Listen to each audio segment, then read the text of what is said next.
வணக்கம். நீங்கள் ஆவலுடன் எதிர்பார்த்து கொண்டிருக்கும் டங்கர்க் படத்தோட ரிவ்யூ இப்போ நான் சொல்லிடுறேன். அந்த டங்கர்க் அது டங்கர்க் அது வந்து டங்கர்க் அப்படிலாம் வந்து எனக்கு ப்ரொனன்சியேஷனில் பாடலாம் எடுக்காது என் கமெண்ட் செக்ஷனில் வந்து. ஏன்னா எவ்வளோதான் சொல்ல தெரியும், நான் சொல்லிட்டேன். இப்போ நம்ம ரிவ்யூ போகலாம்.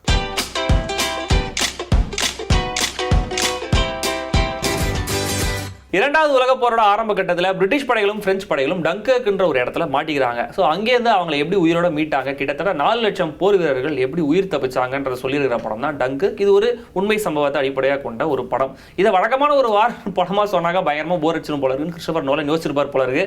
அதனால என்ன பண்ணியிருக்காரு, 3 பெர்ஸ்பெக்டிவ் 3 டைம்லைனில் தனக்கே உரிய ஸ்டைலில் படத்தை எடுத்து கொஞ்சம் நம்மளை வெறுப்பேற்றி நிறைய என்டர்டெயின் பண்ணியிருக்காரு.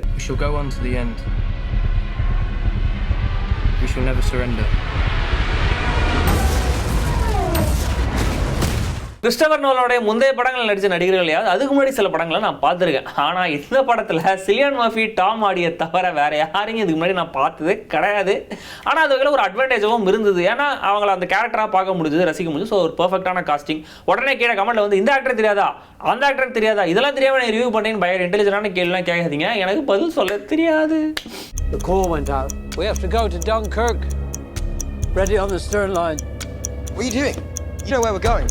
Into war, George. கிறிஸ்டோபர் நோலனோட வழக்கமான நான் லீனியர் அதே சமயம் சுவாரஸ்யம் குறையாத திரைக்கதை, ஒரு சாதாரண சீனு கூட பயங்கரமா பரபரப்பேற்ற ஹான்ஸ் ஜிம்மரோட பேக்ரவுண்ட் ஸ்கோர், ஒவ்வொரு காட்சியும் ஒரு HD வால்பேப்பர் மாதிரி ஷூட் பண்ணியிருக்கிற ஹாய்டே வேன் ஹாய்டமோட சினிமோட்டோகிராஃபி, இதுதான் மேட்டரா அப்படின்னு புரிய ஆரம்பிச்சாலும் நம்மளை குழப்பாத நோலனோட ஆஸ்தான எடிட்டர் லீ ஸ்மித்தோட எடிட்டிங், அப்புறம் படத்தோட சவுண்ட் டிசைன், இதெல்லாம் சேர்த்து இந்த படத்தை இந்த வருஷத்தோட one of the best ஃபிலிம்ஸாக மாற்றிருக்கு.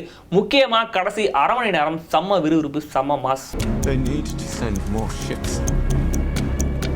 Every hour the enemy pushes closer. வழக்கமாக ஹாலிவுட்ல எடுக்கிற வார் படங்கள்லாம் பயங்கரமான வயலன்ஸ் இருக்கும். ஆனால் இந்த படத்தில் சுத்தமாக வயலன்ஸே இல்லை. நிறைய இம்ப்ளை தான் பண்ணியிருக்காங்க. ஆர்டிஸ்டோட ரியாக்ஷன்லேயே நிறைய கேரி பண்ணியிருக்காங்க.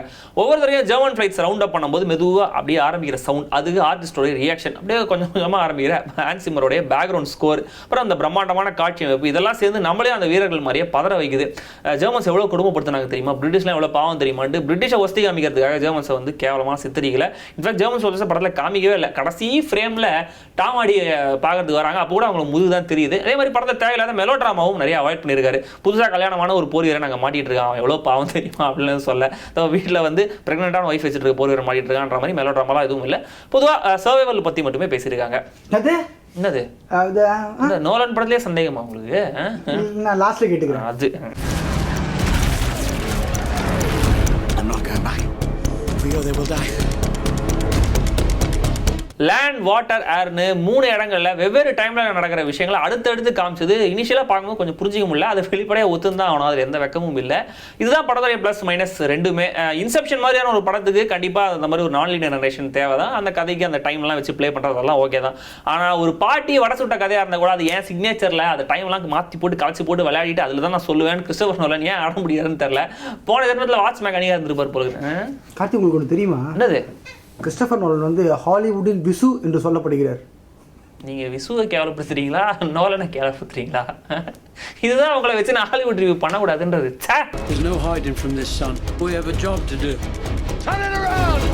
மொத்தத்தில் நல்ல சினிமா பார்க்கணும்னு நினைக்கிறவங்க கண்டிப்பாக இந்த டங்கர்க் படத்தை தியேட்டரில் போய் பார்க்கலாம். ஐமேக்ஸில் இன்னும் பிரமாதமாக இருக்கிறதா சொன்னாங்க. எங்கள் பட்ஜெட் ஒத்து வரலான்றனால நாங்கள் சாதாரணமாக தியேட்டர்லாம் பார்த்தோம். உங்ககிட்ட பட்ஜெட் வார்னர் பிராஸ் அளவு நிறைய இருந்துச்சுன்னா நீங்கள் ஐமேக்ஸில் போய் பாருங்கள், செல்ஃபி எடுத்து ஃபேஸ்புக்கெலாம் போடுங்க, ஜாலியாக என்ஜாய் பண்ணுங்கள். அவள் தான் நம்ம எண்டு கட்டுக்கு போகலாம்.